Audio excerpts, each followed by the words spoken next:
ஜோதிட நேயர்கள் அனைவருக்கும் வணக்கம். இன்னைக்கு நம்ம சேனல்ல என்ன பார்க்க போறோம் அப்படின்னு பார்த்தீங்கன்னா, மே 1ஆம் தேதி சித்ரா பௌர்ணமியானது வருகிறது.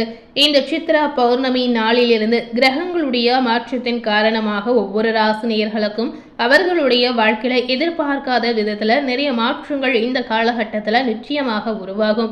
ஸோ அந்த வகையில் உங்களுடைய ராசிக்கு இந்த காலகட்டத்தில் என்ன மாதிரியான பலன்கள் கிடைத்திருக்கு, என்ன மாதிரியான விளைவுகளை நீங்கள் சந்திக்க போறீங்க அப்படிங்கிறத இந்த வீடியோ மூலம் நிச்சயமாக பார்த்து தெரிந்து கொள்ளலாம். ஸோ சிம்ம ராசி நேயர்கள் எந்த நட்சத்திரத்தில் பிறந்திருந்தாலும் இந்த வீடியோவை ஸ்கிப் பண்ணாமல் முழுமையாக பார்த்து பயனடைங்க. சித்ரா பௌர்ணமி நாளில் எந்த மாதிரி முறையில் விரதங்களை மேற்கொள்ளலும், இந்த நாளில் கிரிவலம் செல்வதற்கான முறைகள் என்ன, இந்த நாளில் நீங்கள் முக்கியமாக செய்ய வேண்டியவை என்ன, செய்யக்கூடாதவை என்ன அப்படிங்கிறத நாம் இந்த வீடியோ மூலம் தெரிந்து கொள்ளலாம். ஸோ இந்த வீடியோ கண்டிப்பாக அனைவருக்கும் பயனுள்ள ஒரு வீடியோவாக இருக்கலாம். நிறைய பேருக்கு சித்ரா பௌர்ணமியோட சிறப்பான விஷயங்கள் தெரிவதற்கான வாய்ப்பே இல்லைங்க. ஸோ தெரியாதவர்கள் இந்த வீடியோ மூலம் நிச்சயமாக தெரிந்து கொள்ளுங்க.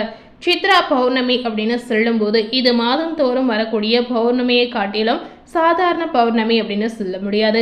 இந்த சித்ரா பௌர்ணமி நாளில் நாம் என்ன விஷயத்தை நினைக்கிறோமோ, என்ன விஷயத்தை மனதார நினைத்து வழிபாடு செய்கிறோமோ அது கண்டிப்பாக நடக்கும் அப்படின்னு சொல்லப்படுது. இந்த சித்ரா பௌர்ணமி நாளிற்கு அவ்வளவு சக்தி வாய்ந்த ஒரு நாள் அப்படின்னு நம்ம சொல்லலாம். மிகவும் புனிதமான இந்த பண்டிகைகளில் ஒன்றான சித்ரா பௌர்ணமி மிகவும் விசேஷமாக கொண்டாடக்கூடிய ஒரு சிறப்பான தினமாகவே சொல்லப்படுது. சித்ரா பௌர்ணமி பெரும்பாலும் பார்த்தீங்கன்னா ராஜபுத்திர புராணங்களுடன் தொடர்புடையதாகவே சொல்லப்படுது. இந்த புராணத்தில் முக்கிய கடவுள் யாருன்னு பார்த்தீங்கன்னா சித்ரகுப்தரை சொல்லலாம். சித்ரகுப்தரிடம் அனைவரின் கர்மாக்கள் அடங்கிய விரிவான பதிவேடுகள் இருப்பதாகவும், அந்த பதிவுகளின் படி இறந்த பிறகு யார் எந்த சொர்க்கம் அல்லது எந்த நரகத்திற்கு செல்வார்கள் என்று தீர்மானிக்கப்படுவதாகவே சொல்லப்படுது. இதனால பார்த்தீங்கன்னா கடந்த காலத்தில் செய்த தவறுகளுக்கு பரிகாரம் செய்து அவரிடம் மன்னிப்பு கேட்டு நன்மையை செய்ய விரும்பக்கூடிய பக்தர்களுக்கு இந்த நாள் மிகவும் நன்மை பயக்கக்கூடிய ஒரு நாளாக அமையலாம். இந்த சித்திரை மாதத்தின் முழு நிலவில் வருவதால் மனித குலத்தின் அனைத்து செயல்களுக்கும் கணக்கிட்டு கடந்த கால பாவங்களுக்கு பரிகாரம் செய்யக்கூடிய சித்திரகுப்தரை வழிபடுவதற்கு ஒரு சிறப்பான நாளாகவே சொல்லப்படுது. இந்த நாளில் பார்த்தீங்கன்னா பெரும்பாலான விஷயங்கள் நீங்க செய்யலாம். சித்ரா பௌர்ணமி அப்படின்னு சொல்லும்போது திருவண்ணாமலை அனைவருக்கும் ஞாபகத்திற்கு வரலாம். திருவண்ணாமலை உலக பிரசித்தி பெற்ற ஒரு அற்புதமான கோவில் அப்படின்னே சொல்லப்படுது. திருவண்ணாமலையில் மலையே சிவபெருமானாக பார்க்கப்படுகிறது. இந்த கோவிலில் கிரிவலம் சென்று வரக்கூடிய ஒவ்வொரு நேயர்களுக்கும் நினைத்த விஷயங்கள் நல்லபடியாக நடக்கும் அப்படின்னு ஐதீக ரீதியாகவே சொல்லப்படுது. இந்த கிரிவல பாதையில மாதந்தோறும் வரக்கூடிய பௌர்ணமி நாட்களில் பார்த்தீங்கன்னா லட்சக்கணக்கான பக்தர்கள் கிரிவலம் வருகின்றனர்.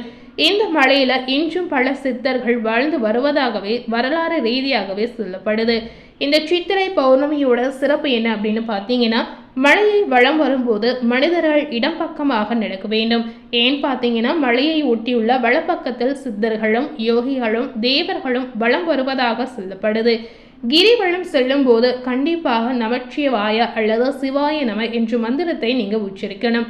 அதை தவிர்த்து வேறு எதையும் நீங்க பேசவே கூடாதீங்க. கிரிவலம் செல்லும் போது நிதானமாக நடக்க வேண்டும். அவசரமாகவோ வேகமாகவோ நடக்கவே கூடாதுங்க. ஸோ இந்த சித்ரா பௌர்ணமியானது ஒவ்வொரு ஆண்டும் சிறப்பாக நடக்கக்கூடிய ஒரு அற்புதமான நாள் அப்படின்னே சொல்லப்படுது.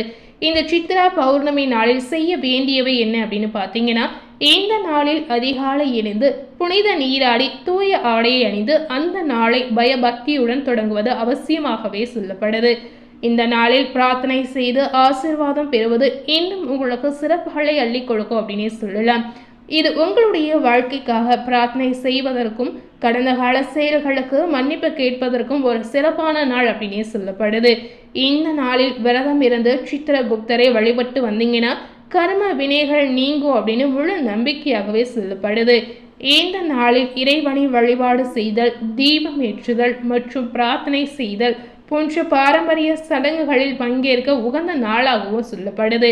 இந்த நாளில் நீங்கள் எப்படி விரதத்தை இருக்கணும் அப்படின்னு பார்த்தீங்கன்னா, இன்றைய தினம் முழுவதுமே உணவு எதுவும் அருந்தாமல் விரதங்களை நீங்கள் அனுஷ்டிக்கலாம். அல்லது பழங்கள், சாத்விக் உணவுகளை சாப்பிட்டு விரதங்களை மேற்கொள்ளலாம். விரதம் இருப்பவர்கள் உப்பு சேர்த்த உணவுகளை சாப்பிடவே கூடாதுங்க. அதுபோல பால், பிற பால் பொருட்களை நீங்கள் சாப்பிடவும் கூடாது. இந்த மாதிரி விஷயத்தை நீங்கள் நினைவில் வைத்துக்கொண்டு விரதங்களை மேற்கொள்ளலாம். இந்த நாளில் வழிபட வேண்டிய இறைவன் பார்த்தீங்கன்னா சித்ரா பௌர்ணமி நாளில் சித்ரகுப்தரை மனதார வழிபடுவதன் மூலம் சிவனுடைய அருளை எளிதில் பெற முடியும் அப்படின்னு ஐதீக ரீதியாகவே சொல்லப்படுது. இந்த நாளில் உங்களால் முடிந்தால் ஏதாவது ஒரு நெய் வைத்தியத்தை படைத்து நீங்க வழிபாடு செய்யலாம். உங்களால் முடிந்தால் தான தர்மங்களையும் நீங்க செய்யலாம். இந்த நாளில் செய்யக்கூடாதவை என்ன அப்படின்னு பார்த்தீங்கன்னா, அசைவ உணவு மற்றும் போதைப் பொருட்களை நீங்க தவிர்க்கணும். அதுபோலவே இந்த நாளில் வாக்குவாதங்கள் மற்றும் எதிர்மறை எண்ணங்களை தவிர்ப்பது முக்கியமாகவே சொல்லப்படுது. ஸோ இந்த சித்திரை பௌர்ணமியோட சிறப்பு என்ன அப்படின்றத பார்த்துருப்பீங்க. இந்த சித்திரா பௌர்ணமி நாளிலிருந்து சிம்ம ராசிக்கு என்ன பலன் கிடைத்திருக்கு அப்படிங்கிறத வாங்க நாம இப்போ பார்க்கலாம். சிம்ம ராசினியர்களுக்கு இந்த காலகட்டம் முழுவதுமே பார்க்கும்போது சராசரியான பலன் நிச்சயமாக உங்களுக்கு கிடைக்குங்க. இந்த காலகட்டத்தில் வேலையில் இருக்கக்கூடிய நேயர்களுக்கு எதிர்பார்த்த நிறைய பலன்கள் உங்களுக்கு தேடி வரும். தொடர்ந்து கடின உழைப்பால் நிறைய விஷயங்கள் உங்களுக்கு நடக்கலாம். இந்த காலகட்டம் முழுமையாகவே உங்களுடைய தொழில் வேலை இரண்டிலுமே பார்க்கும் பொழுது பெரும்பாலும் சாதகமான பலனை நீங்க எதிர்பார்க்கலாம். சிறிய தடைகள் ஏற்பட்டாலும் இன்னும் வெற்றியை அடையக்கூடிய சூழலும் உங்களுக்கு இருக்கிறது. சட்டம் விரோதமான செயல்கள், தொழில்முறை கல்வி, கலை மற்றும் இலக்கியம் இந்த மாதிரி துறையில் இருக்கக்கூடிய நேயர்களுக்கும் மாணவர்களுக்கும் நல்ல பலன்களை இந்த காலகட்டம் உங்களுக்கு கொடுக்கலாம். அதுபோலவே இந்த சித்ரா பௌர்ணமி நாளிலிருந்து கல்வியை பொறுத்தவரை சராசரியை விட சிறந்த பலன் உங்களுக்கு கிடைக்குங்க. இந்த நேரத்தில் குடும்ப வாழ்க்கைக்கு சராசரியை விட சிறப்பாக இருக்கலாம். அதே நேரத்தில் வீட்டு வேலைகள் ஏதாவது செய்யணும் அப்படின்னு நினைச்சீங்கன்னா இந்த மாதிரி விஷயங்களை இந்த காலகட்டத்தில் நீங்க செய்யாமல் இருப்பதே நல்லதுங்க. அதாவது வீடு சம்பந்தப்பட்ட விஷயங்களில் எந்த ஒரு முடிவையும் நீங்க எடுக்காமல் இருக்கலாம். காதல் விஷயத்துல கிரகமான சூழ்நிலை எப்படி இருக்கு அப்படின்னு பார்த்தீங்கன்னா, சுக்கிரன் வலுவான நிலையில இருக்கிறதுனால் இந்த காலகட்டத்தில் காதல் உறவுகளில் நேர்மறையான பலன் நிச்சயமாக உங்களுக்கு கிடைக்கும். நிச்சயதார்த்தம் அல்லது திருமணம் தொடர்பான விஷயங்களில் நீங்க சாதகமான ஒரு பலனை எதிர்பார்க்கலாம். ஸோ இந்த மாதிரி விஷயங்கள் நீங்க ஏதாவது நினைத்தீங்கன்னா நினைத்தபடி நடக்கக்கூடிய ஒரு சூழலும் உங்களுக்கு ஏற்படும். இயலாத வீட்டின் அதிபதியான சனி சாதகமான பேச்சு இல்லாத காரணத்தினால் பார்த்தீங்கன்னா இந்த சித்ரா பௌர்ணமிக்கு பிறகு திருமண வாழ்க்கைக்கு சற்று பலவீனமான சூழல் நிச்சயமாக ஏற்படும். ஏன்னா திருமண வாழ்க்கையில ஏதாவது ஒரு வகையில சிக்கல், பிரச்சனை இந்த மாதிரி ஒரு குழப்பங்கள் ஏற்படுவதற்கான வாய்ப்புகள் இருக்கிறது. இதனுடைய விளைவாக சிம்ம ராசினியர்கள் பொறுமையாகவும் புரிதலுடன் செயல்பட வேண்டியது அவசியமாகவே சொல்லப்படுது. எந்த ஒரு பெரிய பிரச்சனைகள் வந்தாலுமே அதை எப்படி சமாளிக்கணும், அந்த பிரச்சனைகளை எப்படி முடிக்கணும் அப்படின்னு நீங்கள் நன்றாக யோசித்து நல்ல முடிவுகளை மேற்கொள்ளலாம். இந்த மாதிரி விஷயங்களை நீங்கள் எதிர்கொண்டு போராடி வந்தால் மட்டுமே இந்த காலகட்டம் உங்களுக்கு நல்ல ஒரு மாற்றத்தை ஏற்படுத்தி கொடுக்கும் அப்படின்னே சொல்லப்படுது. ஸோ இந்த நேரம் முழுமையாகவே சிம்ம ராசினியர்களுக்கு பல விஷயங்களை சாதிக்கக்கூடிய ஒரு காலகட்டம் அப்படின்னே சொல்லப்படுது.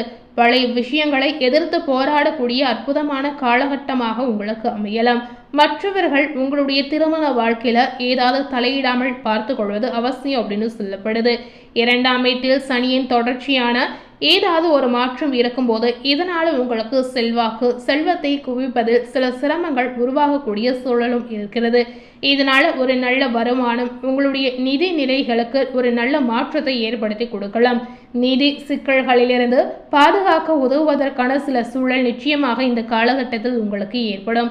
உங்களுக்கு ஏற்கனவே உடல்நல சார்ந்த பிரச்சனைகள் இருந்தால் எச்சரிக்கையாக இருப்பது அவசியமாகவே சொல்லப்படுது.